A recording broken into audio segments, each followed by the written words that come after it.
This video comes with a trigger warning. Trauma, sexual assault, depression, all that kind of shit. So just putting it out there so that if you don't like it, click away. Although I'm gonna try my best and be constructive. The question is, am I going to display my vulnerability? Yes, because it's about taking back your power. As I'm recording this video was taken 2 days ago, and this is an honest, transparent, raw reflection of PTSD. I did not realize I had PTSD until last Thursday, which is 5 days ago by now. Although it's quite expected as a Scorpio stellium, and then I also have Mars conjunct Pluto conjunct North Node in the 8th house in Scorpio, but the North Node is in Sagittarius. But anyway, it's fucking conjunct in my 8th house, so experiencing active PTSD, if that's even a word, has been in many unwelcoming ways, such as my hands getting ice cold and then my body temperature switching and sweating all of a sudden, having unwelcoming flashbacks and anxiety attacks, just feeling uneasy in general, and it's like a feeling that prevails throughout the whole fucking day. It feels like I am on a diet of solely caffeine. So I sense this continuous state of stress in my body, feeling nauseous out of nowhere, having belly aches, having very low appetite. I learned that sensory perception is also a way of triggering trauma, such as in my case, I was triggered by a specific smell that reminded me of the person who is involved in my trauma. Out of the blue, I get these emotional attacks in my solar plexus. You know, when you feel really sad or hurt, you have this pain in the middle part of your stomach. Well, that's the spot where I get sudden attacks, like really shit. My heart rate has been up. My heart is pounding really heavily. When I was having this active attack of PTSD, my lip also started twitching. That was also the moment that I realized, oh my God, my body can do this? That's amazing. I need continuous distraction, and even when I have nice distraction, I still get these attacks into my solar plexus. So even when I'm not thinking about the traumatic events, it's like my body is reminding me of something bad that happened.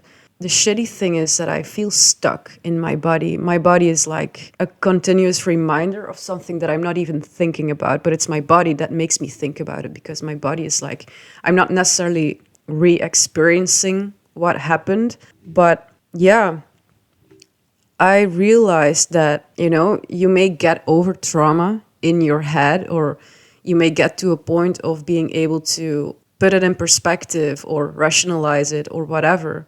But if your body has not been healing properly, your body will remind you of the trauma at some point. And that's kind of what I'm experiencing right now. And I am completely stuck. It's like I'm a prisoner in my own body.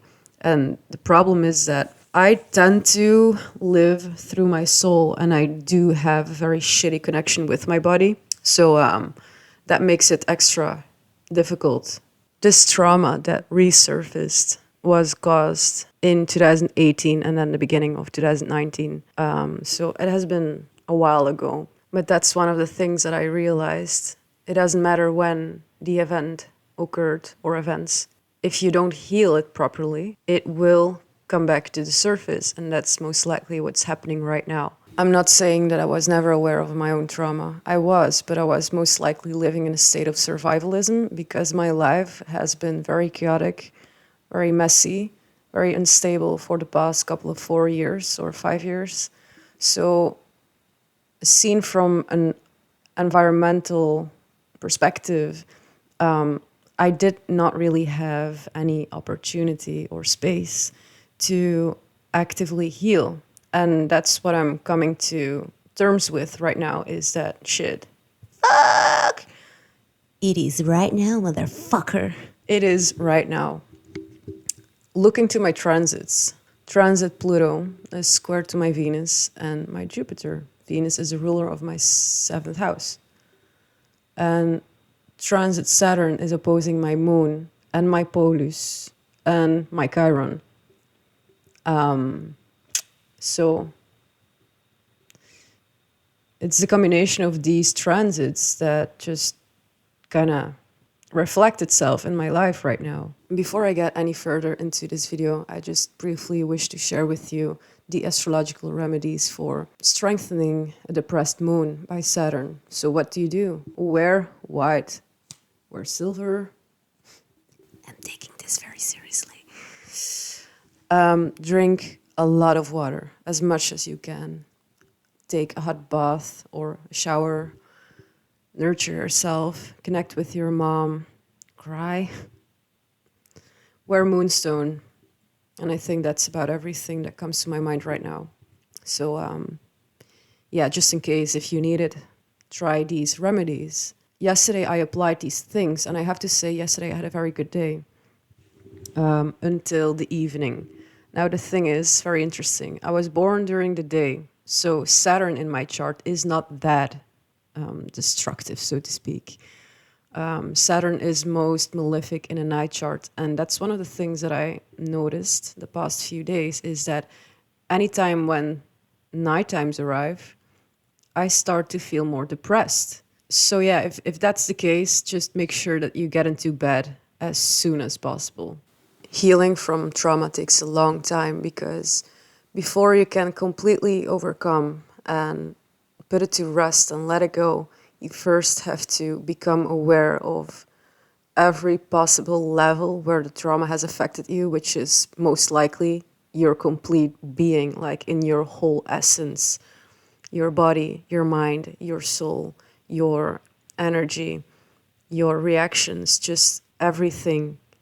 When you experience something very negative, you don't just experience it in one particular level. Although it may be like that at the moment itself, like you may solely experience it through the body perspective, but subconsciously, all of you is going through this. And that's why it's actually very fucking necessary that you also take the time to become aware of every possible result of this trauma. Like for me, I am now fully aware of the trauma because of this attack that I had a few days ago. It's only now, like 4 to 5 years later, that I realize this trauma is stuck in my body and I have to somehow channel it, release it, heal it. But as I said, trauma takes time. I have another video of me having a hyperventilation attack in my previous house. Experiencing trauma is a teacher, however. How shitty it may feel in the moment itself, it does teach us something. It's powerlessness. When it comes to overcoming something that truly dominates you, something that overpowers you, something that makes you feel so small and so fragile, so vulnerable, we have to look at Pluto. Pluto teaches us that the only way to overcome is by confronting ourselves. And I think that's also one of the things that they do in therapy is confront you with the memories, like going back into memory lane. It's truly a challenging thing to do, but inevitably the only way, you have to somehow redefine these experiences and put yourself consciously above it. Because you are not the trauma just overcame. And yeah, it makes you feel powerlessness very fucking much, but there is life after trauma. And that's also a thing. You have to believe, you have to love yourself. And I think those are also one of the things that you have to actively work on, which is really hard, of course, after you experience assault, especially sexual assault. It's really hard to love yourself. I want to briefly talk about why I have this footage of me breaking down, me having hyperventilation attacks or just some sort of attack. I have been documenting my life since I was 16. Why? I don't know. Truly, I don't know. But one of the motivations behind it is that I'm very analytical in nature and I like to distance myself from myself. So actually, by recording these episodes, I'm serving myself the opportunity to have an objective view onto the moment of intensity or crisis. It gives me the opportunity to put it into perspective. It's just all about learning to become objective and to analyze yourself. Because in the end, whether you go to therapy or not, it's you doing the work and your therapist is just guiding you along the way. So actually, it's your own choice. Are you doing this by yourself or are you asking for help? I think it's best to ask for help if you've experienced something very traumatic. But in the end, it's all your own effort because nobody can take away the pain in your head. Nobody can take away the pain in your soul, in your emotion, in your memory. Only you can do that. The thing also is with these videos is that you can watch it over and over and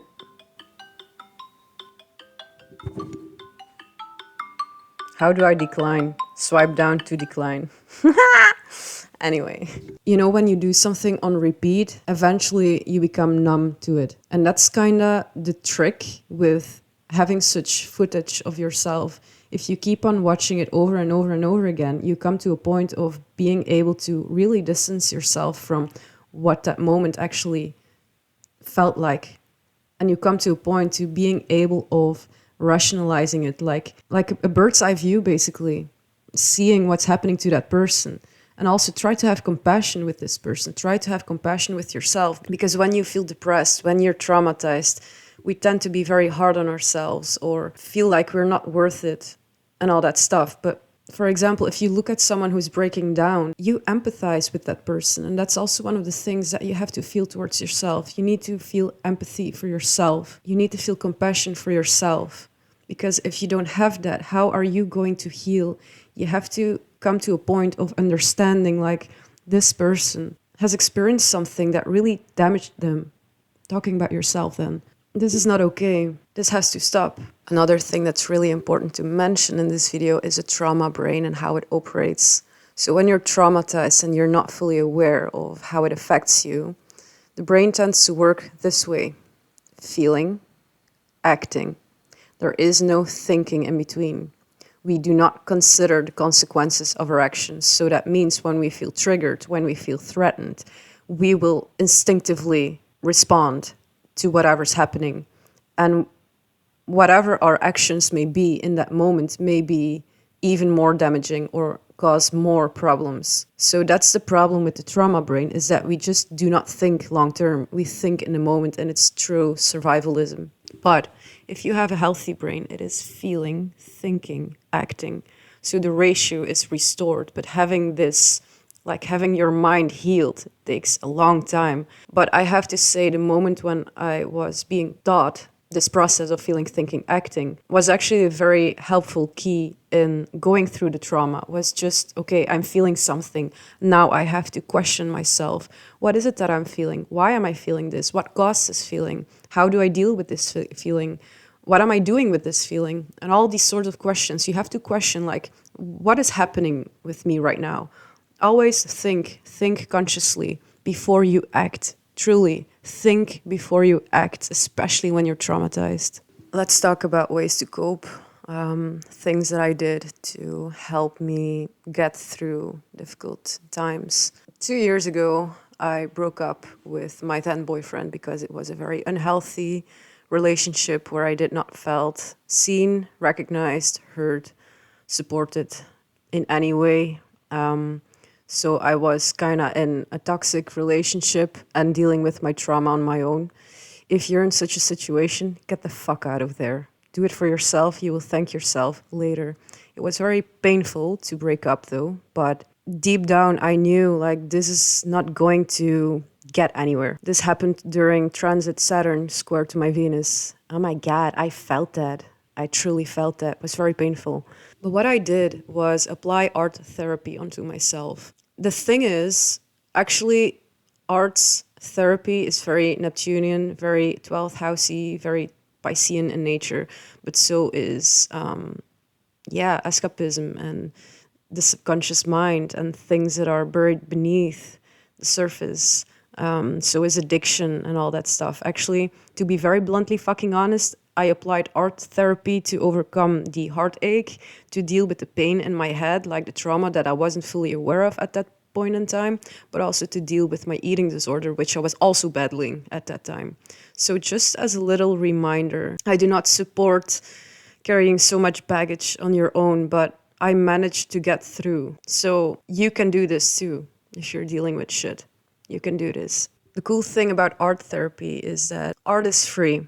There are no rules onto art. There is no beauty, there is no ugly. And the thing is, what I did was painting, and I was able to focus on what I was doing and therefore not be so much in my head.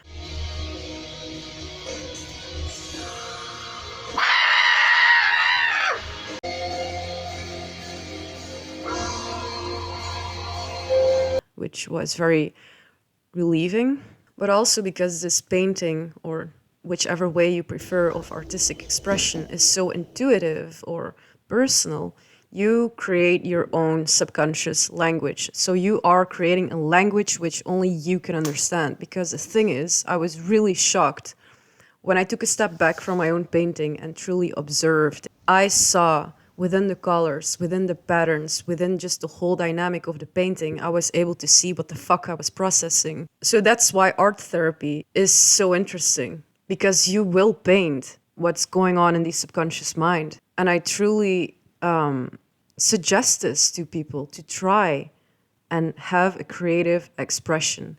That's also a thing, like if you're dealing with painful emotions inside, you somehow have to express it, because if you do not express what you feel, things will pile up and it will explode at some point in time. So therefore, if you have some way, it doesn't matter if it's painting, singing, creating music, dancing, going on a walk, meditating, yoga, I don't know what else exists there, but writing, poetry. There are so many ways of creative expression, and it's truly healing because it's so Neptunian in nature, and Neptune is healing. Yeah, it's also the pain in your head. It's like mental health related stuff, but everything has a positive and negative side. So apply the positive side of Neptune if you wish to heal, because Neptune is also compassion, and you need compassion towards yourself if you wish to heal. So actually, healing truly begins with slowly opening every fucking box in your subconscious. And it takes time.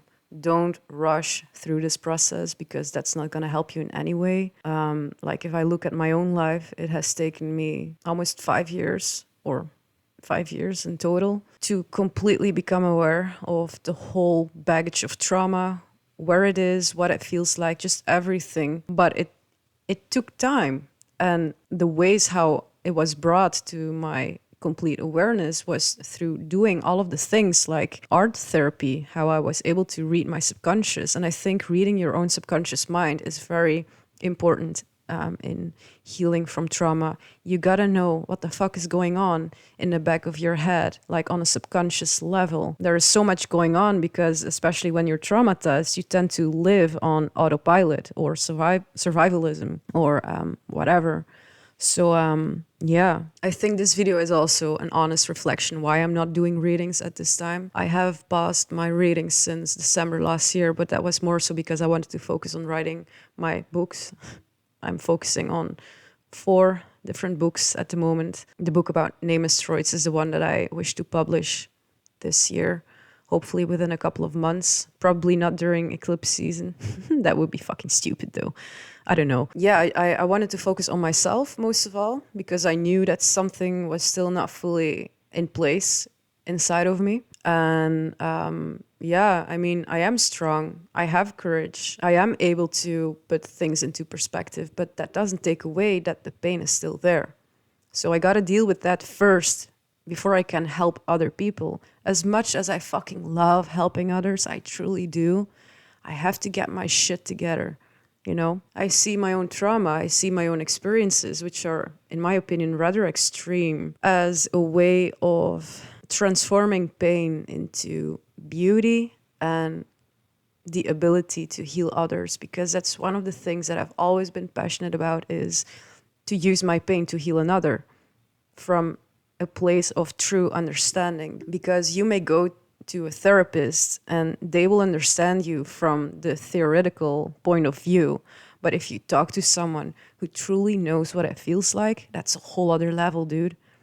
That's truly healing. Being listened to from a place of experience is, in my opinion, vital, necessary, and life-saving. Because when you experience traumatic events, you truly feel alone. But when you talk to someone who has had similar experiences, it's very encouraging. It's very strengthening, at least in my opinion. So that's also why I make this video, but also because I'm a true warrior for vulnerability. I just want to be transparent and brutally honest. So surround yourself with people that are supportive, loving, nurturing, healthy, people who understand you. Make sure that if you are in a relationship, that it's a healthy relationship. If not, get out. Inform your environment of what's truly going on beneath your surface. You should be able to communicate all and everything that's going through your mind. And I swear communicating truly helps. Do not suppress anything. Seek help, reach out.